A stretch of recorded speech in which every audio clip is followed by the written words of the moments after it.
Hi friends, நான் மகாலட்சுமி. நம்ம மேக்ஸில் அல்ஜீப்ராவில் ஐடென்டிட்டிஸ் பற்றி பார்த்துட்ருக்கோம் இல்லையா? இப்போது அந்த வரிசையில் இன்றைக்கி நாம் பார்க்க போகிற ஐடென்டிட்டி வந்து a³ + b³ நீங்கள் நல்லா டிஃப்ரென்ஸ் தெரிஞ்சுக்கோங்க. a+b³ அப்படிங்கிறது வேறு பாயிண்ட்டு, a³ + b³ அப்படிங்கிறது வேறு பாயிண்ட். ஓகேங்களா?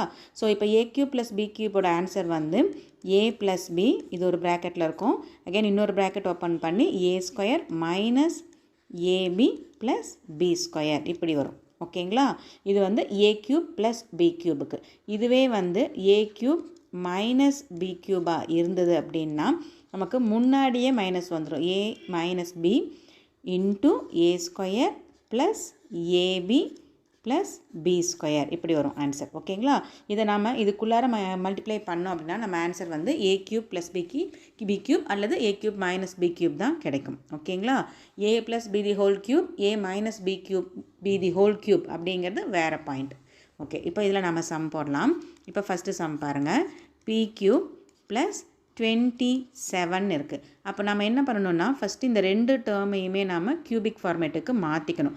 ஆல்ரெடி p வந்து க்யூபில் இருக்குது, ஆனால் 27 வந்து நம்ம க்யூபுக்கு மாற்றணும் அப்படின்னா நமக்கு p³ + 3³ இல்லையா? 3 3s are 9, 9 3s are 27, so 3³ வந்துடும். ஸோ இப்போ நம்ம வந்து ஃபஸ்ட்டு ஃபார்முலா.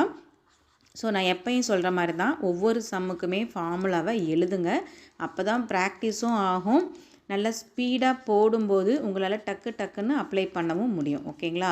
மார்க் வைஸ் பார்த்தோம்னாலும் நமக்கு ஃபார்முலாவுக்கு தனியாக மார்க் இருக்குது, அதனால் மறக்காமல் எழுதுங்க. ஓகேங்களா? ஸோ இப்போ நான் ஃபார்முலா எழுதிட்டேன். இப்போ இதில் எழுதினோம்னா a + b அப்படின்னா p + 3. இதில் வந்து நம்ம a என்ன b என்ன அப்படின்னா AP, b வந்து 3. ஓகேங்களா? நான் இந்த சம்மில் எடுத்து எழுத மறந்துட்டேன், நீங்கள் எழுதிக்கோங்க. இப்போ இதில் பார்த்தோம்னா a² வந்து நமக்கு p² - a வந்து p, b வந்து நமக்கு 3 + b² வந்து 3². அப்போ ஃபினிஷ் பண்ணோம் அப்படின்னா p + 3 அகைன் p² - 3 × p நமக்கு 3p + 3² வந்து நமக்கு 9. ஓகேங்களா? இதுதான் நம்மளோட ஃபினிஷிங் ஆன்சர். நீங்கள் இதை திரும்பியும் மல்டிப்ளை பண்ணி போடாதீங்க. திரும்பியும் உள்ளார மல்டிப்ளை பண்ணிங்கன்னா உங்களுக்கு இந்த ஆன்சர் தான் கிடைக்கும். ஓகேங்களா? ஓகே, இதிலே செகண்ட் சம் போடலாம். செகண்ட் சம் பாருங்கள். 8x³ y³ + 27a³ இப்படி இருக்குது. இப்போது நான் ஃபஸ்ட்டு வந்து நம்ம தனித்தனியாக எடுத்து எழுதிடலாம். 8x³ y³ இதை நம்ம எல்லாத்தையும் ஒட்டுக்கா ஒரு ஹோல் க்யூபுக்குள்ளே வைக்கணும்.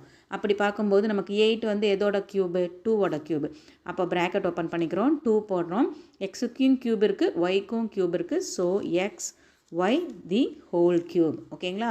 இதை நம்ம எக்ஸ்பேண்ட் பண்ணோம் அப்படின்னா 2³ × x³ × y³ தட் மீன்ஸ் இந்த ஆன்சர் தான் கிடைக்கும். இது நம்மளோட a. ஓகேங்களா? அதே மாதிரி 27a³ அதை வந்து நம்ம எழுதணும் அப்படின்னா 3 × a^3. அப்போ 3³ வந்து நமக்கு 27 × a³. இது வந்து நம்மளோட b-ஆக இருக்கும். ஓகேங்களா? So again formula a³ + b³ is equal to a + b into a² - ab + b².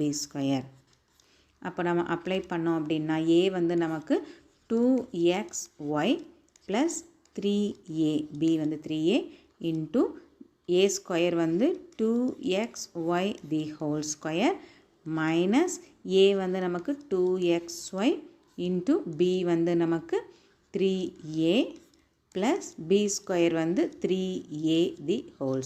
ஓகேங்களா? நம்ம ஆல்ரெடி போட்ட மாதிரியே தான் தெளிவாக ப்ராக்கெட்டை பிரித்து போட்டுக்கோங்க. ஓகேங்களா? இப்போது இந்த ரெண்டையும் ஆட் பண்ணிடாதீங்க, ஏன்னா இது ரெண்டும் லைக் டேர்ம்ஸ் கிடையாது, unlike terms. So first step நமக்கு அப்படியே தான் இருக்கணும். ஸோ 2xy + 3a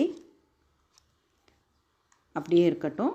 இங்கே பார்த்தோம் அப்படின்னா நமக்கு வந்து இந்த ப்ராக்கெட் ஓப்பன் ஆகிடுச்சு. இது நம்ம எக்ஸ்பேண்ட் பண்ணோம்னா 2² வந்து நமக்கு 4x² y² மைனஸ், சாரி இங்கே மைனஸ் சொல்ல மாட்டேங்க, மைனஸ் 2 × 3 நமக்கு 6 வந்துடும். x × y × a, so xya + 3² வந்து நமக்கு 9, a² தான். ஓகேங்களா? ஸோ இதுதான் நம்மளோட ஃபினிஷிங் ஆன்சராக இருக்கும். சரிங்களா? ஓகே, இதிலே மைனஸ் சம் போடலாம் ஒன்று. தேர்ட் சம் வந்து மைனஸ் வர மாதிரி. ஸோ தேர்ட் சம் பார்த்தோம் அப்படின்னா நமக்கு 64a³ மைனஸ் b³ இருக்குது ஓகேங்களா. ஸோ நான் ஆல்ரெடி சொன்ன மாதிரி தான் ஃபஸ்ட்டு இந்த 64a³ நாம் எதோட ஹோல் க்யூபாக மாற்ற முடியும்னு பார்க்கணும். 4ஓட ஹோல் க்யூப் போட்டோம்னா நமக்கு 64. 4 4s are 16. 16 into 4 போடும்போது நமக்கு 64. அப்போது நமக்கு 4a தி ஹோல் க்யூப், இதுதான் நம்மளோட a. அதே மாதிரி b³ வந்து நமக்கு b³ தான், இது நம்மளோட b ஆயிருக்கும் இந்த சம்மில் ஓகேங்களா. ஸோ அப்போ நம்ம ஃபார்முலா வந்து a³ minus b³ is equal to a minus b into a² plus ab plus b². So அப்போ நம்ம எடுத்து எழுதணும் அப்படின்னா a வந்து நமக்கு 4a மைனஸ் ba தான். ஸோ அப்படி இருக்கட்டும். அகெயின் a² வந்து 4a the whole square. 4a² போட்டுறாதீங்கப்பா, கேர்ஃபுல்லாக போடுங்க. அகெயின் a வந்து நமக்கு 4a into b plus b². Okay, again வந்து 4a மைனஸ் b அப்படியே இருக்கட்டும். இங்கே பார்த்தோம்னா 4a தி ஹோல் ஸ்கொயர், அப்போ நமக்கு அந்த இடத்துல 16a² plus 4 into a into b. So 4ab plus b². ஓகேவா, இதுதான் நம்மளோட ஃபினிஷிங் ஆன்சர். இதே ஃபோர்த் சம் போடலாம். இது பாருங்கள் எப்படி இருக்குன்னு. x⁴ ப்ளஸ் y⁴ இந்த மாதிரி இருக்குது. இப்போது இந்த மாதிரி பவர் வந்து 6ஆக இருக்குதுன்னா நம்ம எப்படி அதை வந்து 2ஆக பிரிக்க ட்ரை பண்ணணும் ஓகேங்களா. நமக்கு இதுக்கு தனியாக ஃபார்முலா இல்லை. ஸோ இப்போ நாம் இதில் வந்து நம்ம எழுதணும் அப்படின்னா இந்த பாயிண்ட்டை நம்ம எப்படி எழுதலாம், x⁴ ரெண்டு விதமாக எழுதலாம். ஒன்று வந்து x² தி ஹோல் க்யூப்னு எழுதலாம், இல்லைன்னா ஹோல் க்யூப்னு எழுதலாம், இல்லைன்னா நம்ம x³ தி ஹோல் ஸ்கொயர்னு எழுதலாம் இல்லையா. இப்படி ரெண்டு விதமாக எழுதலாம். இங்கே பாருங்கள், இந்த சைனை பொறுத்து நம்ம எதை எடுக்கணும்னு இருக்குது. இப்போ இது மைனஸாக இருந்தால் நம்ம இந்த ஃபார்மேட் எடுத்தோம்னா a² மைனஸ் b² ஃபார்முலாவில் அப்ளை பண்ணிடலாம் ஈஸியாக ஓகேவா. ஆனால் இங்கே ப்ளஸ் சைன் இருக்குது, நமக்கு a² ப்ளஸ் b² ஃபார்முலா ரொம்ப லென்த்தியாக போயிட்டுருக்கோம். ஸோ அதையும் யூஸ் பண்ணலாம், கொஞ்சம் லென்த்தாக இதாக போயிட்டுருக்கோம். ஸோ இப்போ நம்ம இது கியூபிக் பாயிண்டில் போடுறதுனால இந்த ஃபார்மேட்டையே நம்ம எடுத்துக்கலாம் ஓகேங்களா. ஸோ இப்போ நமக்கு வந்து x² தி ஹோல் க்யூப், இது வந்து நம்மளோட a வந்து நமக்கு x² இருக்கும் ஓகேங்களா. அதே மாதிரி தான் y⁴ எடுக்கிறோம். அப்போது y² the whole cube, that means இது வந்து நம்மளோட b³. ஸோ இங்கே வந்து நமக்கு ஃபார்முலா வந்து ப்ளஸ் தான். So a³ plus b³ is equal to a plus b into a² minus ab plus b². So நம்ம போட்டோம் அப்படின்னா a என்ன நம்ம பாயிண்டில் x² ப்ளஸ் b வந்து நம்ம பாயிண்டில் y² into gain x² the whole square. இங்கே பாருங்கள் பாயிண்ட் எப்படி வருதுன்னு, ஏங்கிறது x² இல்லையா. அப்போது நம்ம பாயிண்ட் வந்து x² தி ஹோல் ஸ்கொயராக மாறணும். இது வந்து ரொம்ப கேர்ஃபுல்லாக போடணும். அடுத்தது a வந்து x², b வந்து y² ப்ளஸ் b² வந்து நமக்கு y² தி ஹோல் ஸ்கொயர். இப்படி வரும் நம்ம ஃபார்மேட் ஓகேங்களா. இது ஒரே நேர்வரிசை தான், நான் இடம் இது அதனால இப்படி போட்டிருக்கேன். அகெயின் அடுத்தது வந்து நம்ம x² ப்ளஸ் y² அப்படியே இருக்கட்டும். இங்கே வந்து என்ன ஆகுது, x² தி ஹோல் ஸ்கொயர் வந்து நமக்கு x⁴. ஸோ x⁴ மைனஸ் இது அப்படியே தான் இருக்க போகுது x² y² ப்ளஸ் y⁴. ஓகேங்களா, இதுதான் ஃபினிஷிங். இதை வந்து xy தி ஹோல் ஸ்கொயர்னு போட்டுக்கலாம், அது ஒன்றும் தப்பு இல்லை. இப்படியும் போடலாம், அப்படியும் போட்டு முடிக்கலாம் ஓகேங்களா. இதுதான் நம்மளோட ஃபினிஷிங் ஆன்சர். ஓகே, இதுலேயே 5th சம் பாருங்கள் எப்படி இருக்குன்னு. இப்போது x⁴ y⁴ மைனஸ் xyன்னு இருக்குது. இப்போது இதை வந்து நம்ம கியூபிக் பாயிண்ட்டுக்கு மாற்றணும், ஏதாவது பண்ணி நம்ம ஒரு ஃபார்முலா கொண்டு வந்து நிறுத்தணும் ஓகேங்களா. ஸோ இப்போ இதில் நம்ம என்ன பண்ணலான்னு பாருங்கள். xyங்கிற டேர்ம் வந்து நமக்கு காமனாக இருக்குது ரெண்டுலேயும் ஓகேவா.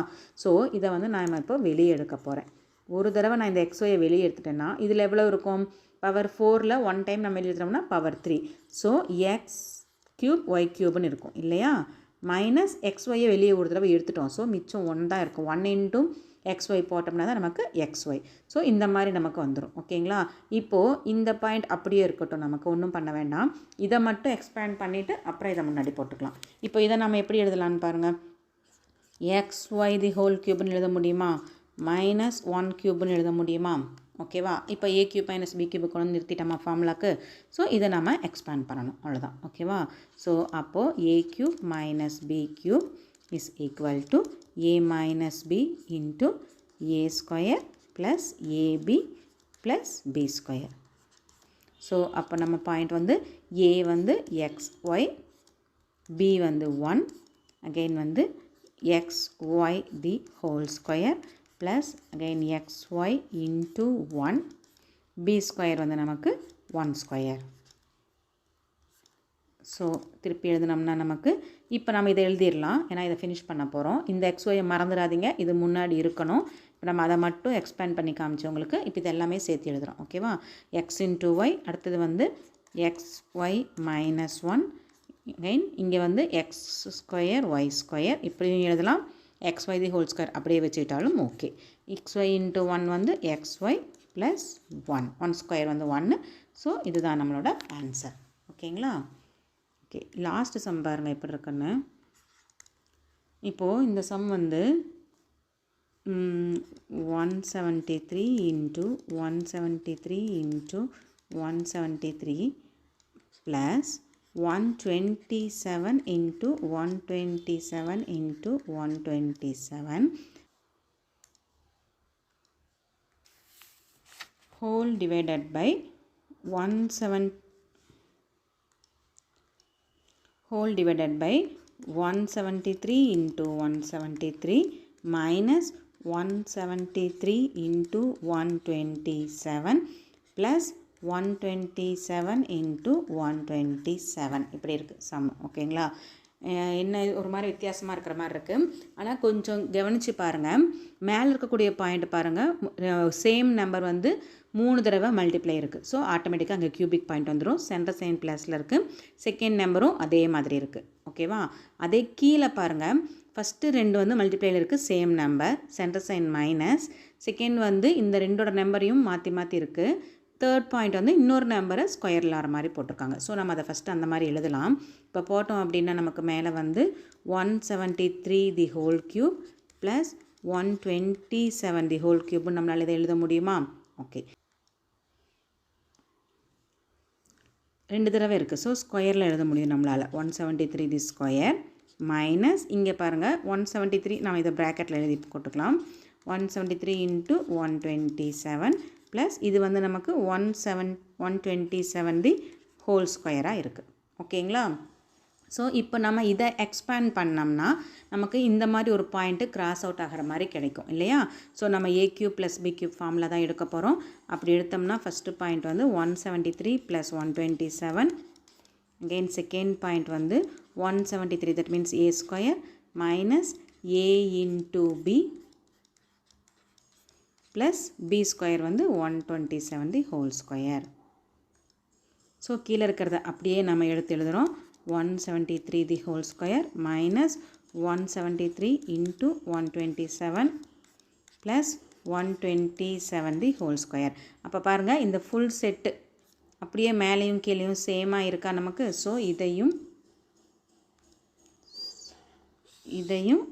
அப்படியே நம்ம கிராஸ் அவுட் பண்ணிடலாம். அப்போ மிச்சம் பார்த்தோம்னா நமக்கு 173 + 127 ஆட் பண்ணோம்னா நமக்கு ஆன்சரு 300ன்னு கிடைக்குது. ஓகேங்களா? இதை நம்ம தனித்தனியாக பண்ணோம்னா நிறைய ஸ்டெப்ஸ் ரொம்ப லாங்காக போகும் இல்லையா? ஸோ இதை ஈஸியாக நம்ம இந்த மாதிரி போட்டு முடிச்சிடலாம். ஓகேங்களா? இதிலே வந்து நெக்ஸ்ட் இன்னும் ஒரு ஐடென்டிட்டி இருக்குது, முக்கியமான ஐடென்டிட்டி. அதை நெக்ஸ்ட் வீடியோவில் எக்ஸ்பிளைன் பண்ணுறேன். உங்களுக்கு இந்த வீடியோ பிடிச்சிருந்ததுன்னா மறக்காமல் சப்ஸ்கிரைப் பண்ணுங்கள், லைக் பண்ணுங்கள், உங்கள் ஃப்ரெண்ட்ஸுங்களுக்கு ஷேர் பண்ணுங்கள். தேங்க்யூ.